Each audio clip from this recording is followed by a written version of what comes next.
আমাদের ট্যাম্পু ওরফে ট্রাম্প, উনি 10 দিনের স্থগিত চেয়েছে যুদ্ধের জন্য, আবার 4 ঘন্টা পরে আবার হলো হামলা করছে।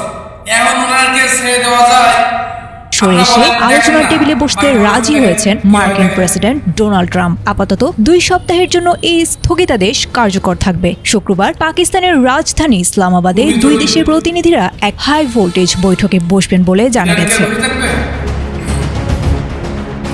এই স্থগিতাদেশের নেপথ্যে বড় শর্ত জুড়ে দিয়েছেন ডোনাল্ড ট্রাম্প। তিনি স্পষ্ট জানিয়েছেন ইরানকে অবিলম্বে এবং সম্পূর্ণ নিরাপদভাবে আন্তর্জাতিক নৌপথ হরমুজ প্রণালী জাহাজ চলাচলের জন্য উন্মুক্ত করে দিতে হবে। ট্রাম্প নিজের সোশ্যাল মিডিয়া ট্রুথ সোশ্যালে বিষয়টি নিশ্চিত করে বলেছেন, পাকিস্তানের দেয়া বিশেষ প্রস্তাবের ভিত্তিতেই তিনি এই বিধ্বংসী হামলা আপাতত স্থগিত রাখার সিদ্ধান্ত নিয়েছেন।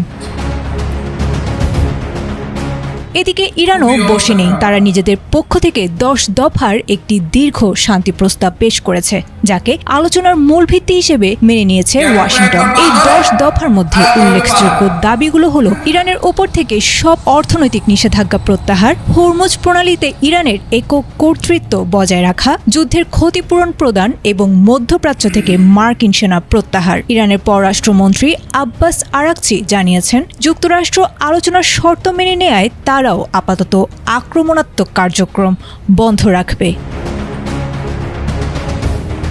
তবে এই শান্তি প্রক্রিয়া নিয়ে এখনো ধোঁয়াশা কাটেনি। ইরানের সুপ্রিম ন্যাশনাল সিকিউরিটি কাউন্সিল জানিয়েছে, 2 সপ্তাহের এই যুদ্ধবিরতি মানে যুদ্ধ শেষ হয়ে যাওয়া নয়। আলোচনার ফলাফল ইতিবাচক না হলে এবং ইরানের দাবিগুলো পুরোপুরি মেনে না নেওয়া হলে দেশটি আবারও পূর্ণ শক্তিতে জবাব দিতে প্রস্তুত। আপাতত পুরো বিশ্বের চোখ ইসলামাবাদের দিকে, যেখানে